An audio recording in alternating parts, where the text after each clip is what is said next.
So I watched this movie for the first time. I did a bulk purchase on eBay for DVDs. I had no clue what it was when I got it. Honestly, I actually thought that was have to do with the Crow. I thought it was maybe Brandon Lee. Um, and I'm not a big fan of the Crow. That's kind of why I thought that. So no, I was completely wrong. Very interesting movie, though. So the premise is that it's about the rise of Scandinavian death rock. What do they call it? I forgot what they call it. I got my light off, so I don't want to care. But basically death metal or Scandinavian whatever, some kind of shit like that in Scandinavia. And so I watched this 3 days, 2 days ago, 3 days ago. And actually, I haven't finished it yet. Come to think of it, because there were two parts that compelled me to stop the my viewing experience, and then I'm watching a DVD, as you can see, and the DVD control is not like a screen control. Um, so like going back is not as easy. Just so the pain in the ass just to get it to go backwards, and then because you have to hold the button down. But once you pass like 3 seconds holding the button down, then it like goes into fast forward. But my clip was like 5 seconds, so it was like interesting. Um,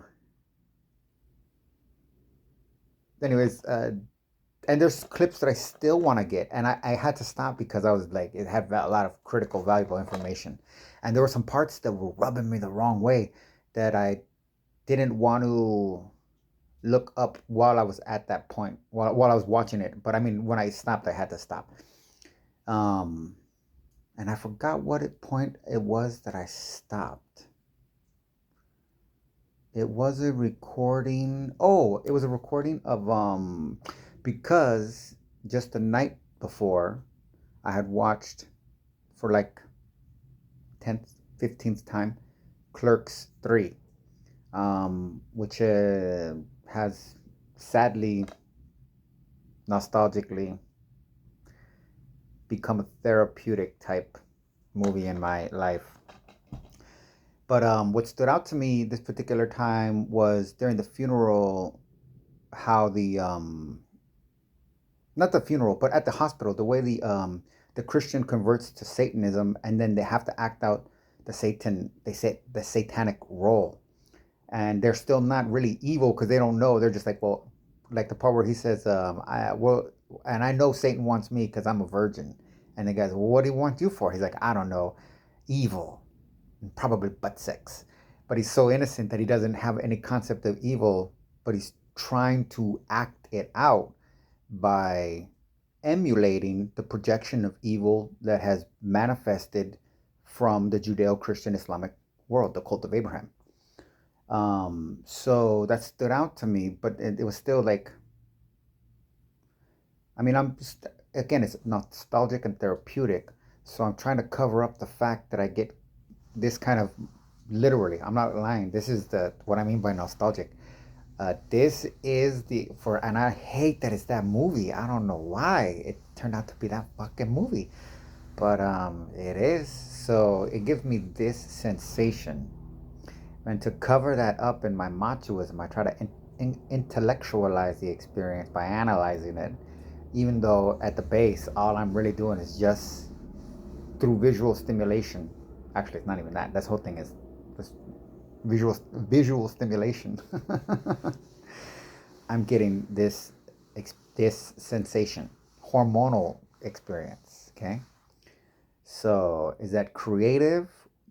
Is that clever? Is that self-medicating, or is that like some kind of nutritious type experience, nutrient type delivery method, like digestion? You can also absorb vitamin. You can digest vitamin D, or you could absorb it through your skin, kind of stuff. Most famously, through light. So, but you can't do that with oxygen. Um,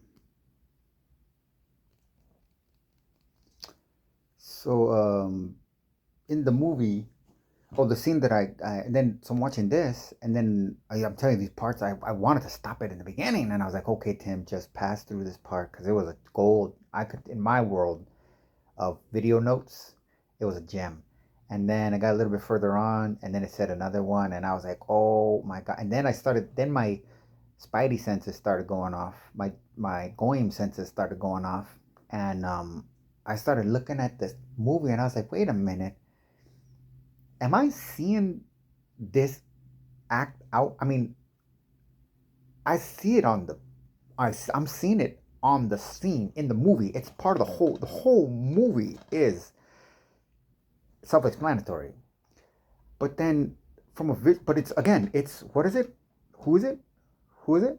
Nordic, okay? Who's that guy? Okay? You know what? Now actually now that I think about it, who would people say that he looks like? I thought the crow. But in the rock and roll sense, who would they associate probably in that sense? Kiss. In fact, let me do it. Because that ties in. I didn't just made that connection right now.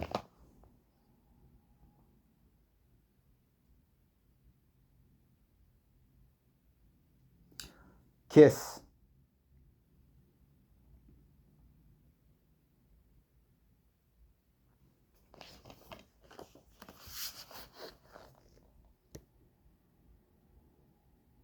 Bam.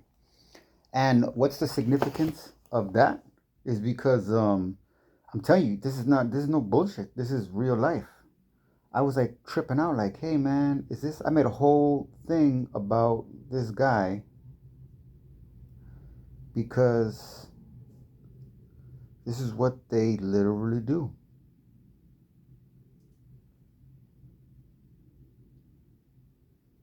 But so the whole point is, I'm watching the movie and I'm seeing this on the underline, and that's starting to irk me. But I'm thinking I can't make sense of it, and I'm telling myself, Tim, just let it go, just let the movie unfold because maybe it's just like a Hollywood is Hollywood kind of thing, like they did in Aliens, where they got a Jewish lady to fake being a Mexican because they didn't want to hire a Mexican.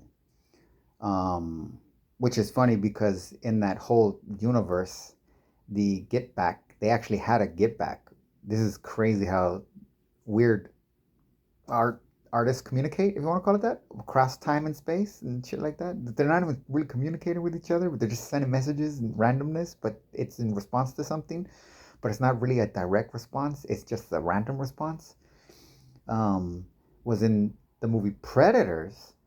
Uh, you see the aliens, and then in the movie Predators, they got the main guy, Adrian Brody. He's Jewish. He plays a mercenary, um, and the secondary character is a lady who's like a super crazy professional sniper, and she's Hispanic. And in the course of the movie, he's like he's telling her his opinion of everybody. She's like, yeah, what about me? He's like, I say IDF because she's Mexican, so she's thinking like that's a loophole, and then she is IDF.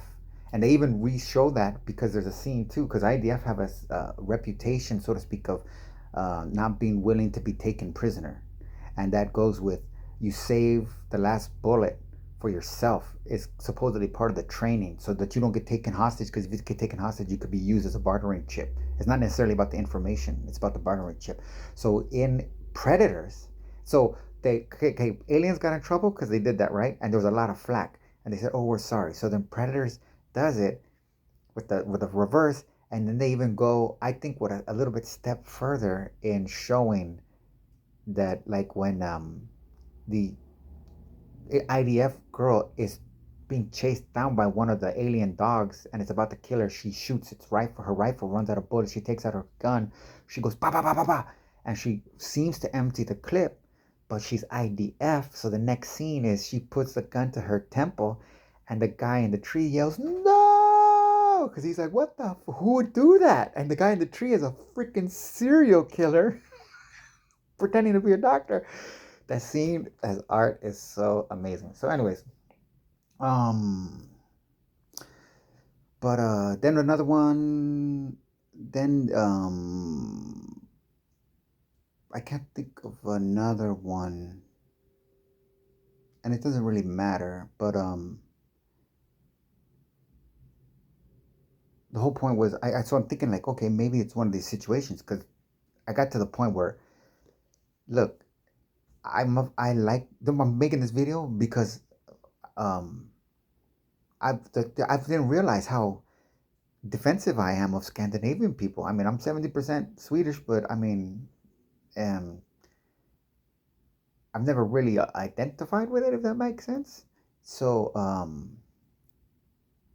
but with this whole Trump threatening Denmark in particular, for some reason, that really like hit me on a almost an emotional plane where I feel like I guess to really lash out. And in this lashing out, it's making me think like, where's this freaking obsession? I don't want to call it passion because that might be productive or constructive or noble, but obsession is kind of neurotic and compulsive and incoherent. So and it's just line in with me seeing this freaking movie, okay? So again, this is a couple of days ago. So then after that movie, then this literally inflames, and then this rage, and I'm seeing all in this movie. What I'm seeing happen too is, and I still don't know if this is true, but in the movie, the guy that basically is painted the face and gets the credit for starting this fad is Jewish, and so is um, so is Gene Simmons. And Gene Simmons is a hardcore pro Trump guy.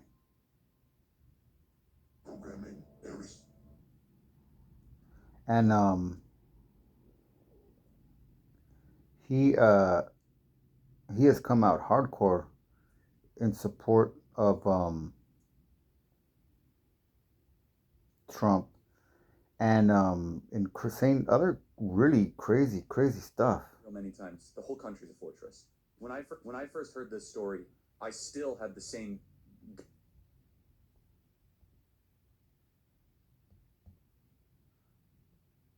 gut instinct that I did initially. I find this. That's No, 9 that's months. not it. So my whole point is that what I saw was it seemed like a Jewish guy started it, and that got me mad because I've been seeing a rise, particularly in Scandinavian comedy. What I consider myself to be a hobby, an idiot that pretends to be a that knows how to do psychoanalysis. So in that fantasy world, I'm seeing the manifestation of all of this Viking art in the form of movies, um, displaying a conflict between Judeo-Christian Islamo monotheism and what's considered pagan primitive Viking stuff. So then in that um, and as such, because I'm seeing that, um, I get excited because I hate Judeo-Christian monotheism, and would love to be alive to see it eviscerated. But you know, whatever. So what I'm seeing, but they know it. You got to. This is the hardest thing to understand because it is a parasite, and because it is a parasite. So, but just here's a little quickie on exploitation of the man. Talk about the exploitation. When you're trying to judge more harshly than you judge your white counterpart. It's unfair because it really but this is just to show you. with Don This is King, Barry Gordy. Gene Simmons. Think about absolutely. You don't think Scott, John think King about Little Richard and the problems of R&B artists from the 40s and the 50s.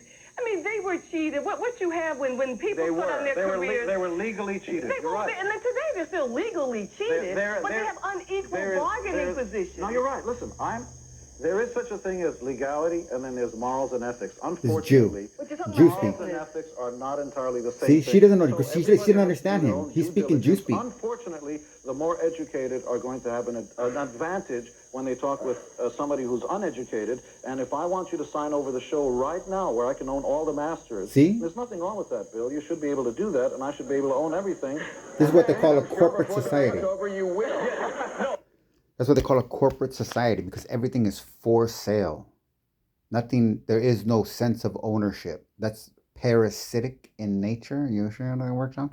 So, but then furthermore, I got one other really, really kick-ass one that hits it home, because, I mean, again, my whole point is that one of the things that I saw, I got a documentary too about the rise of actually not the rise, the death rate of Scandinavian sailors on the Dutch, the VOC, the Dutch trading company.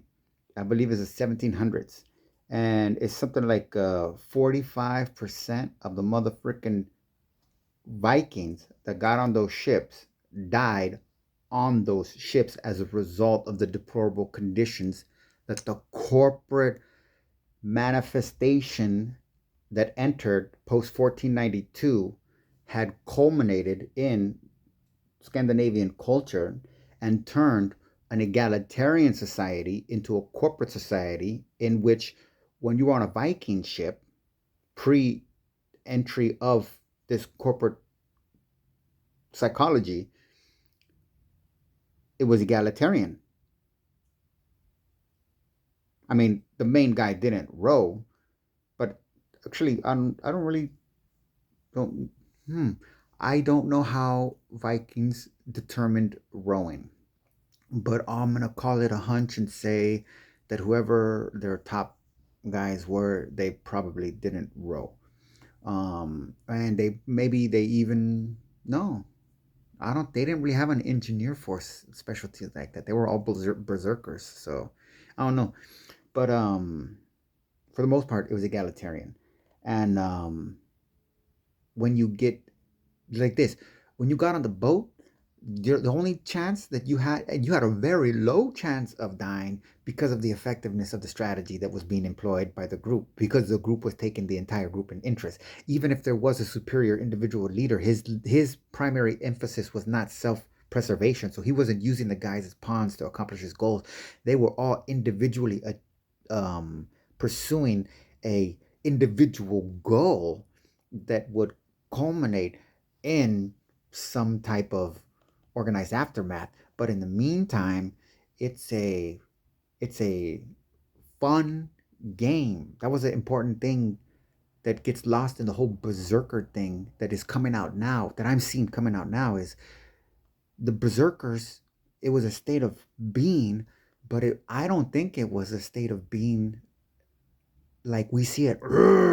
I think of like now that I think about it, because I love this movie. I wasn't gonna see it, and it was in the theaters for like a month and a half past Christmas. So I was like, frick it, I'll see it, because the theater was empty that day, and I just wanted to smoke weed in the theater, vape weed.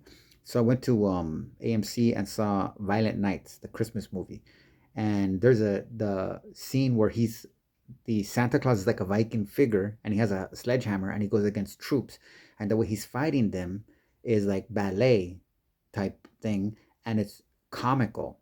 He's going around smashing them like he's playing a game, like he's playing tag with the freaking sledgehammer. And that's what I think people miss about the berserker that gets lost, that is coming out in this comedy, is the Viking culture was not sociopathic. They were freaking brutal, but everybody had brutality. That was a brutality. They were brutally efficient as a mechanism of self-preservation, um, and but they were self-aware. Where the Jewish people separated themselves from their consciousness so that they can perform heinous acts in the will of God, the Scandinavian people created images of gods to represent the inner turmoil of having to live in a de facto violent world system, be it political or natural, um, cultural. I don't know if that works. So this is why the comedy of both of them are completely different too. Um, and I want to get this Gene Simmons one because I think it's important to show you, because this is what I was seeing in that, and I didn't want to see it and it was getting me pissed off, like I said. But then when I finally I got it right here. So then when I finally did, because I stopped it and I left it in my DVD player. On my DVD player, I had taken it out because I put in Community and watched an episode of Community, and then I took it and then put it in, and I left it on there, and then I put something else in, and then today I watched Rogue One, and while I was watching Rogue One, I just kept thinking about all this Danish stuff because it's in my head because it's so fresh, um and even in it, I was right because Culkin, I guess that's Macaulay Culkin's son, but then there's a Cohen in there. So you got, I don't know if I but like I said, I don't know if I read this right, but it looks like what you had was a Jewish enterprise, corporate enterprise to try to bridle. It's called frenum, Frenum in Latin, means to bridle, to master a thing or people, things or people, to master things or people. Okay, that's very okay. And in dictionaries, the distinction is significant. So the fact that the dictionary, and I believe it's an Oxford dictionary, Latin dictionary, that says master things or people, didn't use control, didn't use manipulate, okay, didn't use coerce, didn't use frustrate, master things or people, okay. So that energy, because of what's happening now, is in the Scandinavian world, they're starting to see the cult of Abraham as a parasite, as it having derogatory impacts on human development and society. Because that's another thing that I learned in this movie that it starts off with, which is crazy, is that they have super high rates of suicide. Okay, so in modern times, I don't, but I mean, wasn't in one sense getting on the boat a form of ritual suicide? If you made it back, it was like, again, it was self-preservation. They got really good at it, but for the most part, when you got on the boat, it was your chances of surviving were like, if you stayed in the village, your chances of surviving are like 75%. If you get in the boat, your chances of surviving are like 5%. Just on a whim.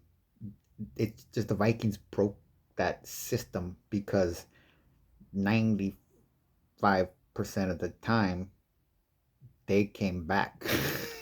So they didn't see the system the way we see the system because they didn't experience life and death the way we experience life and death. It was not as dramatic as we make it out to be. So but they do show in the movie too that there's a conflict between this corporate desire to strangle the Viking essence, the Viking sentiment, the Viking psychology, breaking through the cult of Abraham, which is the foundation and the fabric of the corporate state. You can't steal a people's land until you create a corporate state. And that is what the promised land is. The whole thing is a corporate state. Nothing matters because it's just corporate designation. I mean, unless you believe the Jewish God is alive, but I mean, that's on you. So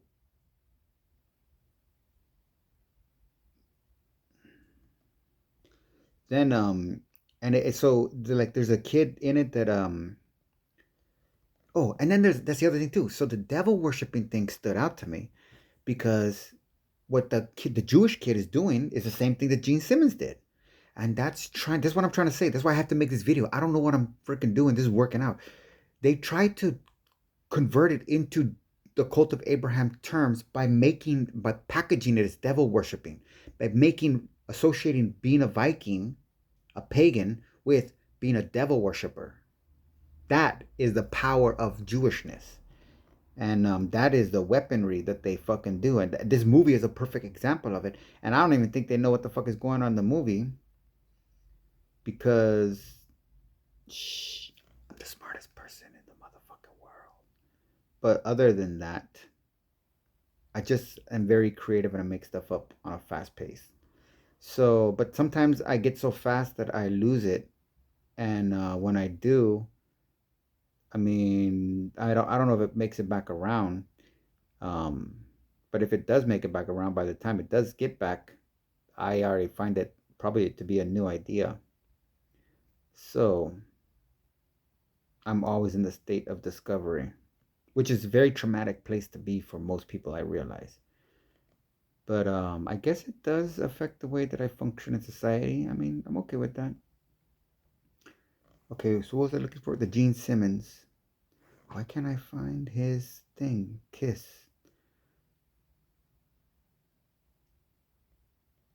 Oh, well, I know what to do. I forgot.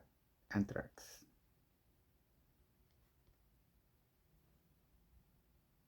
Here we go. I mean, that's horrible. But it's all good. You know why? Because in time of war, you need extraordinary measures. During World War II, there were lights out. People would knock on your door. However, remember, he plays a rock and roll rebel. Hit me all of a sudden. Anti-society. 10 or 15 people marching with like peace, love, white, middle-class kids who probably believe in the notion that don't go to war, don't take out these people, let's have a conversation. Right? Anti-American love, state. not war. The notion hit me all of a sudden. What would happen if somebody just dropped some anthrax in the middle and they sort of caught it? What would happen to the point of view? The question being that I have a feeling they're going to want to kill anything very soon after that. Right. So do it the Israeli way, folks. So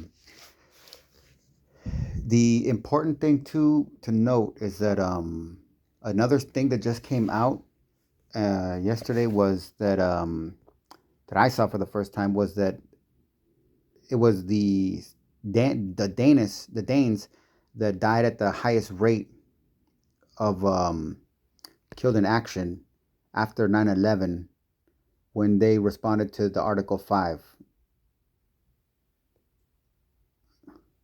Denmark, remember, lost more soldiers per capita in Afghanistan than the nation responsible for invoking Article 5 as part of that conflict in the first place. So, why is that? Why is that? Okay, so because this is a powerful thing here. The Danish people, is it because they're brutal? Is it because they're bad soldiers? No, they are super elite soldiers, and they're going to, if U.S. troops obey Trump and go to war with those allies that died for them, that died for us, okay? Because they believed us. That's my whole point. They believed us. They took us at face value and they said, where do you want us to go? We're going to go and we're not going to hold back. We're going to put our lives at the forefront of, even though it was, don't get me wrong, I totally disagree with the battle. I think it was completely wrong, but that's not my point. The Danish people didn't go into it thinking, we hate the people of Afghanistan because they're from Afghanistan and because they're Muslim. This is our chance to get back at them. They went in there, for that. They went in there thinking, you killed our friends. Because they believed it. And my whole point from that Viking berserker thing is they engaged it at a higher level of intensity. Because if you look at these videos, they have all these videos of these U.S. troops. What are they doing? They're creating their forward operating bases, and they're creating pockets of safeness, and then they're waiting for all this hardcore technical support from all over. All this freaking we need artillery, we need a copter, we need a drone, we need satellite coverage. They need all that fucking shit in order to hold the position that you see in these videos. Okay, but the catch is they were only able to get there because what you don't get is the Danes were the ones that were pushing the enemy, what you want to call it, that back. Because again, they believed, and that's why they were dying at a higher rate. You don't die at a higher rate because you're away from the battle. Do you understand what I'm saying? That's why the US troops didn't die at a higher rate than the Danish troops. Because even though the Danish troops committed smaller component of troops to the whole affair, those troops went in there with a different mentality than the US troops went in there. They didn't go in there for a job, for a paycheck. I don't care whatever all these American troops, because the truth of the matter is they got a chance to stand up and defend the country. And their soldiers their brothers in arms who fought in their side by side with them. And that means fighting Trump, who's attacking their brothers. They shed the blood. Trump didn't ever do anything for this country on that level, from the level that they consider a standard of valor. Okay, right. Maybe on my standard, maybe on other people's standard. Oh, he made a lot of money, or he tariff or something, tax thing, or whatever. He didn't sacrifice anything. He definitely didn't sacrifice taxes, because not a dollar of Trump's profits have ever gone to pay a single paycheck of a single troop, okay, or medical care for a single vet. But again, the Danes, they believed the United States narrative, and they said, okay, because these people killed our friends, we're not going to hold back the value of our lives in the pursuit of attacking them. Even if we know our friends are scared. They're the ones that got hurt. Look at their troops. Look at everything they got, and look at them. We're going to go. And we're going to do this because our friends need us. And that spirit is coming out. And I'm telling you, I just happened to stumble upon it at this time. Synchronicity. This is called Jungian synchronicity. Carl Jung synchronicity. Carl Jung synchronicity. This is showing you what KISS did in the United States. The Jews did with KISS. They tried to do here.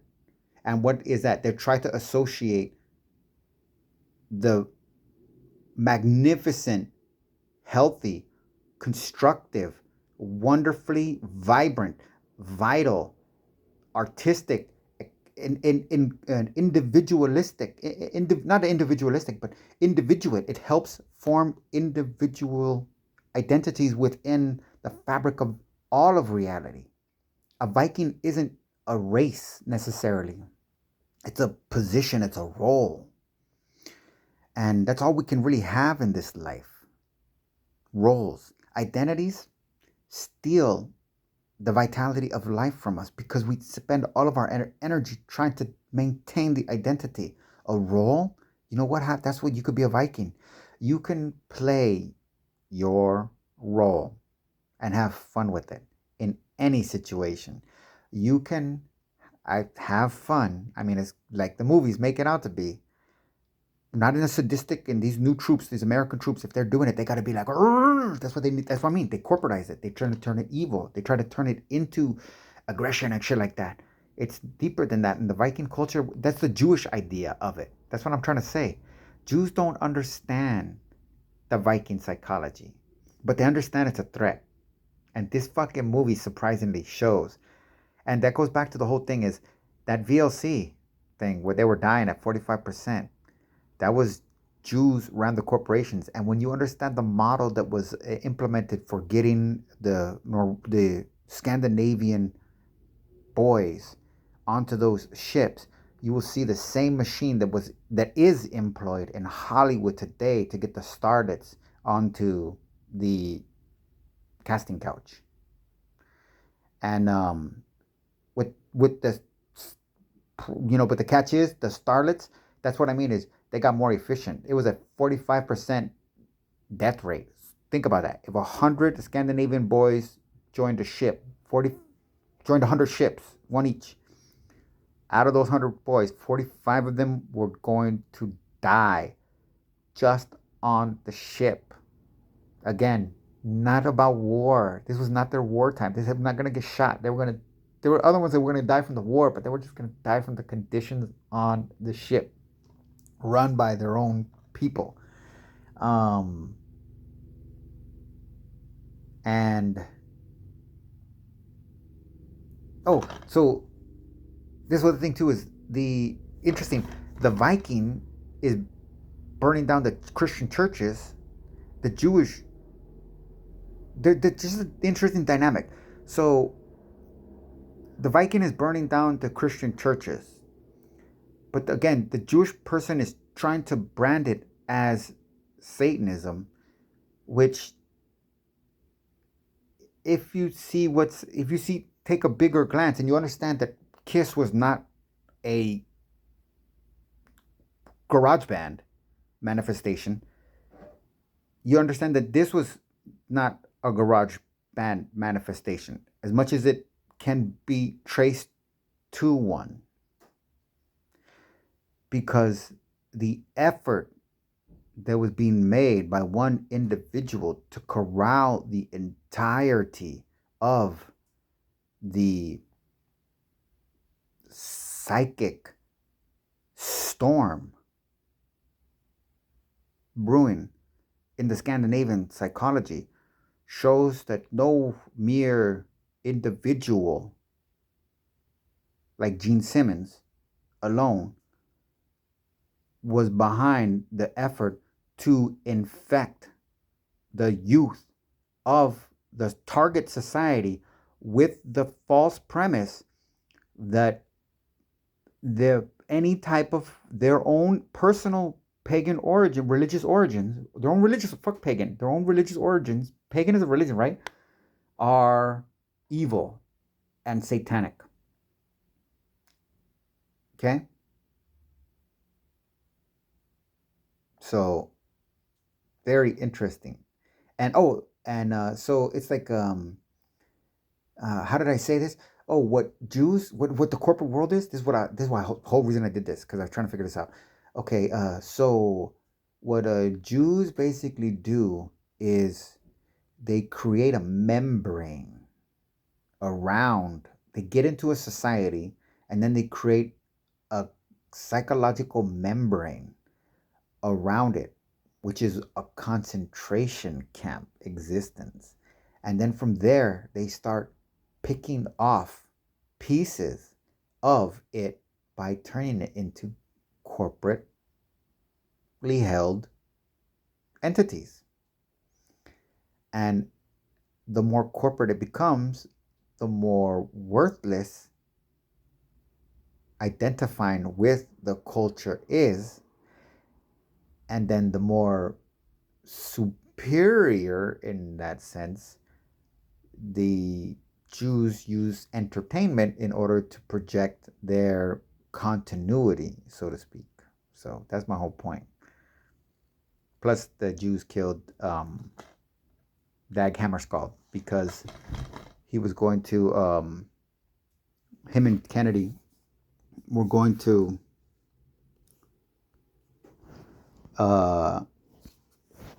negotiate nuclear arms disarmament with the Soviet Union, and after 61, and Israel still wanted to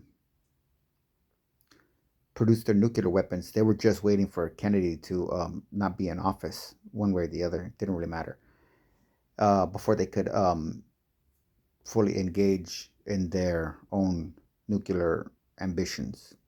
which they did in 1963. So Kennedy died November 22nd, 1122, 1963. Before 1962, or 64, Israel already had a nuclear weapon developed. Okay. So, I don't need the Kennedy clip. It's not that important. It would have just been fun, but there's so many clips.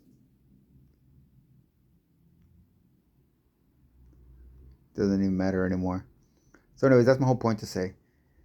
Very important thing about Jews in society and just the way that works out. And the whole thing too is the reason Jews work is because they work to maintain monarchies, because monarchies thrive in a corporate society because they're old world money, so they have the advantage.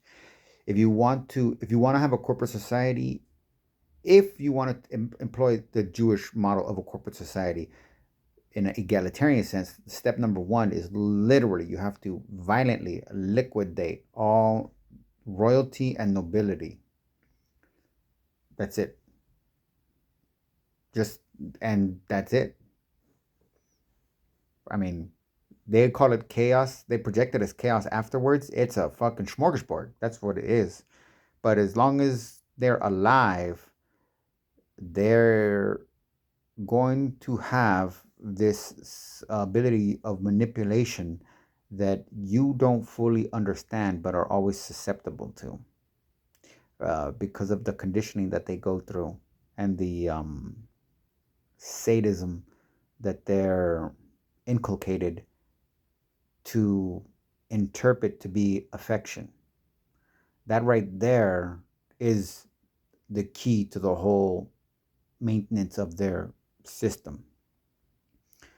And because you can't stop that, because you can't stop them from treating each other like shit in order to maintain the echo effect that maintains the tension that keeps them bound into the group. Religion is religio, and that's to bind back. You can't stop that as long as they're alive. And even if they don't, this is the whole thing is because they have a definitive. You don't see them as them and us and them. You see them as, okay, they're one of us. They're just fucking confused. They can never make that jump, leap, or whatever you want to call it that. Therefore, even if they engage, you can convince them on a therapeutic type brainwashing, whatever you want to call it, system. You can convince them to treat people a certain way, and you see the pattern recognition in which they continually engage people in the way that you designed and intended for them to treat people, that you consider to be different than the way they treated people before. You can do that successfully. But if you introduce another one of them into their field of awareness, the tension comes back because the other, them, always represents the source of the actual pain that you're trying to project onto the other. And that will immediately, instinctively, like hitting a kneecap with a little thing at a doctor's, compulsively manifest in a interaction between them that literally infects the surrounding social environment just by having to experience the fucking depravity and the disgustingness. What you gotta understand, the worst thing that Jews do to anybody is the way that Jews treat each other.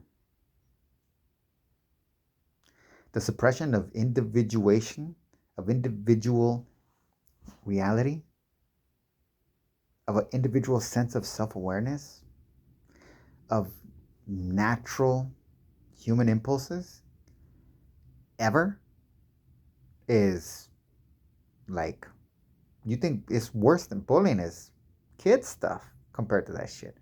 So you can never convince them that that was done in pure evil because of who did it to them.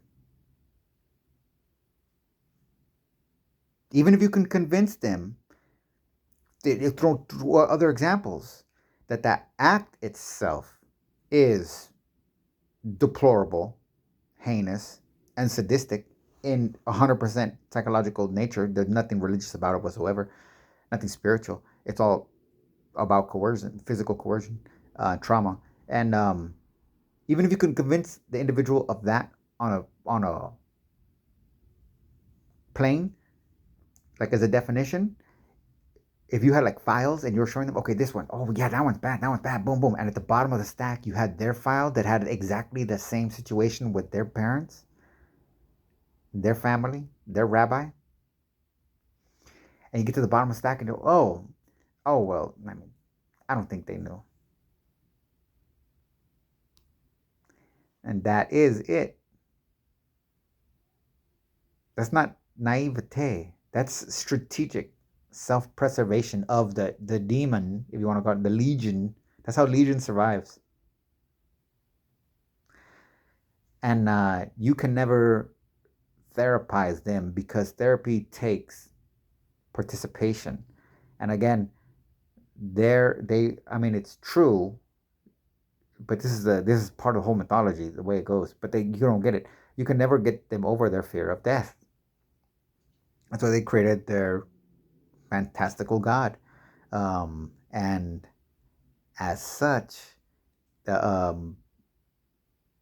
they will do anything to survive. But you don't get their sense of survival is not their life; it's being Jewish.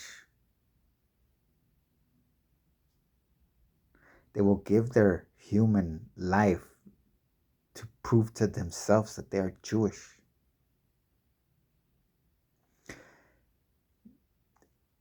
When they interact with a child, you don't get this. Their mind is, how do I convey to this child that I am Jewish? It doesn't matter what the fucking child is. This is the preeminent thought because of the supremacy complex, which is basically an inferiority complex. That's like, oh my gosh, if they don't recognize me as distinct from them, they're going to mistake me as one of them, and they're not going to understand our role in the world system. So let me make sure they understand.